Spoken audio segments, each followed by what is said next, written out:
akampa mtoto anaitwa Isaka. He's 100, his wife is 90. Yeye Ibrahim ana umri wa miaka 100, mwanamke ana miaka 90. And one day God says, na siku moja Mungu anasema, Abraham, take your only son Isaac. Ibrahim, chukua mwanao wa pekee Isaka. Go to Mount Moriah. Upande katika juu ya mlima Moria. And sacrifice your son. Na kule juu kamtoe sadaka mwanao. Abraham obeyed. Ibrahimu akakubali. No question. Akatii, hakuwa na maswali. No hesitation. Hakuweza kuchelewa. No doubt. Hakuwa na hofu na mashaka. Which father would do this? Na nani baba ambaye angeweza kufanya jambo hili? That's why he's the father of faith. Na ndio maana huyu anaitwa baba wa imani. But when we come to the Mount Moriah, sasa tunapokuja kwenye mlima Moria, we read in Genesis 22. Tunasoma katika kitabu cha Mwanzo sura 22. Isaac says to his father, Isaka akamwambia baba yake, my father. Baba.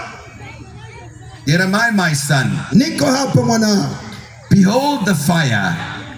Tazama moto upo. And behold the wood. Lakini kuni ziko pia. But where is the lamb for the burnt? Dramatic words in the Bible. Ibrahimu anazungumza maneno ya kushangaza sana kwenye Biblia. He says, my son. Akamwambia, mwanangu, God will provide the sacrifice. Mungu atajipatia sadaka ya kuteketezwa. He was speaking into the future without knowing. Alikuwa anatamka katika siku zijazo bila yeye kujua. Because the moment that comes to sacrifice his son, kwa sababu wakati ilipotokea kwamba anataka kumtoa sadaka mwanao, God says, no, Abraham. Mungu akasema, hapana, hapana Ibrahim. Your son is not sufficient. Mwanao hajatimiza vigezo.